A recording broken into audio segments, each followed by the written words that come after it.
What's up, guys? It's your boy Game Day Jay here, and I just rolled the credits on Far Cry 5. So I want to do a review of Far Cry 5 in this video.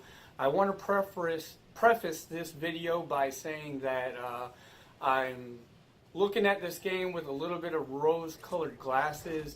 I've been a huge fan of the Far Cry series for quite some time, so I just want to put that disclaimer up front. So let's get into it, shall we?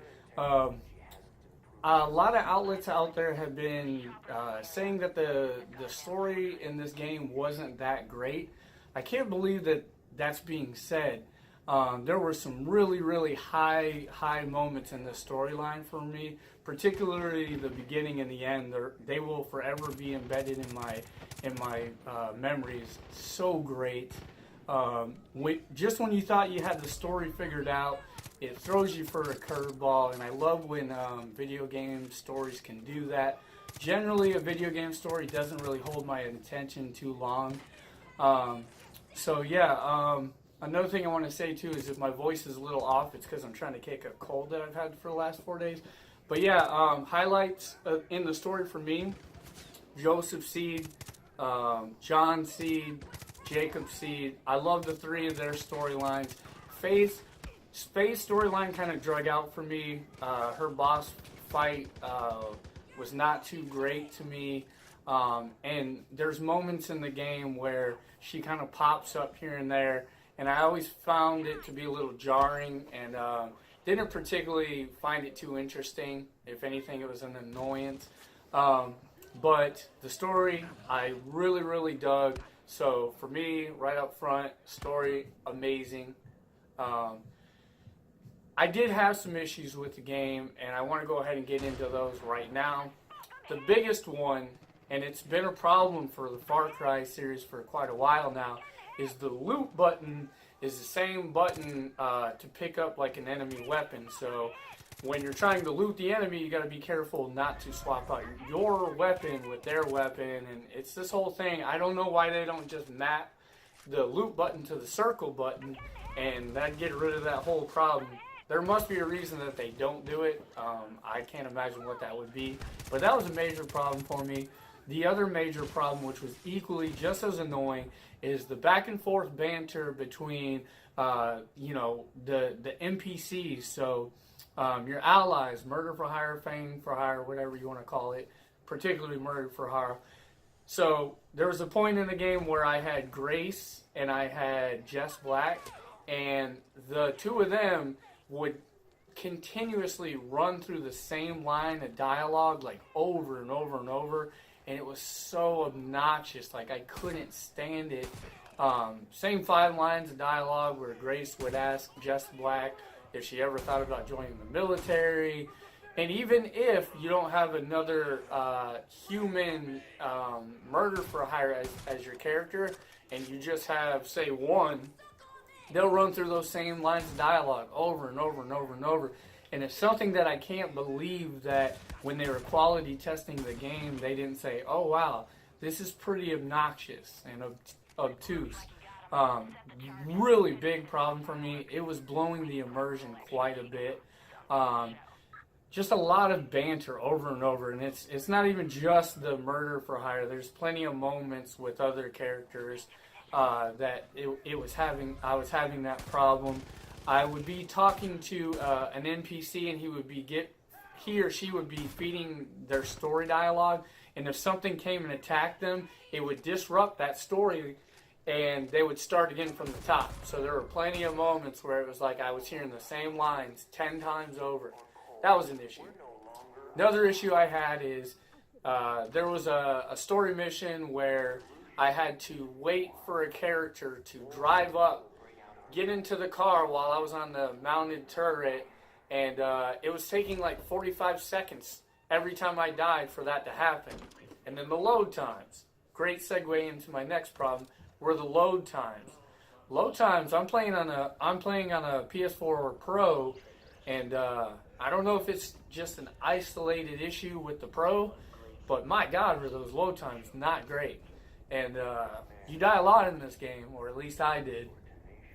So, major penalties for dying. I would be sitting there picking up my phone checking social media because it was like so long in between. And for a while now, I've gotten down this big rant about all the issues I've been having, and there are some. And as somebody who has loved the Far Cry series for so long, some of the things that from the previous games that I wish they cleaned up, unfortunately, they didn't really clean up in this game. But I really do think that the good way overweighed the bad. Let's get to the good now, shall we? Hope County, Montana. Jesus. Such a beautiful place to have this game. I dug the setting so much. I would find myself a lot of times like not even using vehicles because I wanted to get lost in the wilderness and just kind of explore. And that pays off because there's these bunkers that, if you find the bunkers, they reward you with these little magazines, which are essentially they're perk points, so you can build out your character. And I was spending a lot of time just getting lost in the wilderness and finding these little bunkers. And they had like this little mechanic where you would have to kind of figure out the puzzle in order to open up the bunker and get the loot on the inside. And I had a blast doing that. There was some really cool variation of those bunkers. And I don't want to spoil any of them, but there were some really awesome moments in this game. Probably a lot of moments where people won't even experience because they kind of ran through this game so they could get onto God of War, which is a shame because, again, this game is great. Another thing I love is just, again, taking out the outpost. One of the things that Far Cry does so well is their outpost mechanic where, it's basically like these HQs that have been overrun by the enemy, and you just have to put a strategy together, whether you go in, just raining bullets down on your enemies, or if you're like me, I like using the stealthy approach. When I used my Murder for Hire, what I was doing is I was using Boomer because he'll tag the enemies, so you'll know where everybody's at. And then I was sending in Jess Black, and she was just offing them with her bow. And whoever she didn't take out, I'd take out with my bow.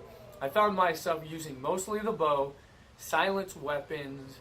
Occasionally, I'd rock the rocket launcher so I could take care of the helicopters and the sniper rifle. But even with the sniper rifle, I had a silencer on it. But even with the silencer, I mean, if somebody was in the area when that enemy dropped, it'd be chaos. So using stealth in this game was a lot harder than previous Far Cry iterations, which I appreciated. It gave like that extra little bit of difficulty, which I dug. This game, again, I've said it already, but it's pretty difficult. I found each of the three different areas, you had John, you had Jacob, and you had Faith. All three of the areas felt vastly different from one another. You had hot springs in one area, which had this beautiful turquoise blue water. And then you would have like just really rugged looking terrain. And I felt like that variation helped keep the game fresh. People were complaining about the game getting a little repetitive, which I guess I can see it, but for me, it's a non-issue. The way I particularly play the game is I know how these games operate, so I know how to not let them get monotonous, but didn't get repetitive for me. I think I ended up putting somewhere in the ballpark of about 60 hours into the game. I know most people are beating it in 40, but I was trying to do all the outposts. I was trying to find all the bunkers, and I was doing all the little side missions up front until I realized, like, my character was getting so strong that I didn't really need to do them anymore. And the game has an issue with currency. You're getting pretty decent amount of money, especially if you spec out your character the way I did, which enabled me to skin animals and get double carbs out of it, which I then sold in the shop. So money was never an issue. I never felt like I was compelled to go rush to the next shop to check out what the newest weapon was. I got really good weapons pretty quickly into the game, and they pretty much carried me throughout the game. So that was a little bit of an issue. I feel like games like Monster Hunter particularly do a lot better job with that, to where, you know, you want to go fight the higher level enemies to get those better weapons. Kind of like the carrot on the end of the stick that keeps you invested. It's not really a thing in this game per se. But yes, overall, guys, I'm running about 10 minutes long, but overall, I really dug the game.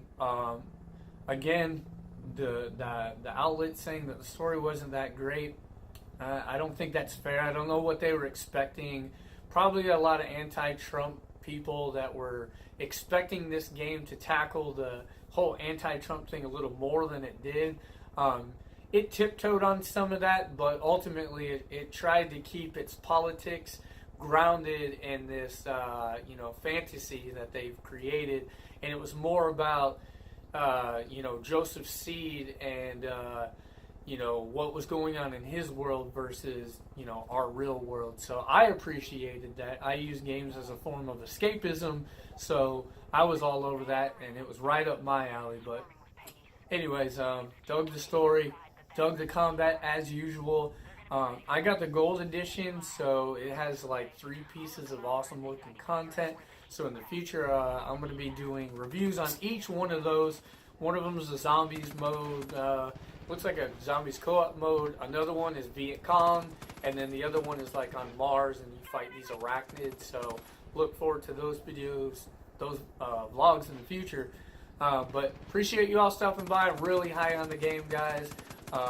If I had to rate it out of 100, I'm not big into numbers. IGN gave it 89% out of 100.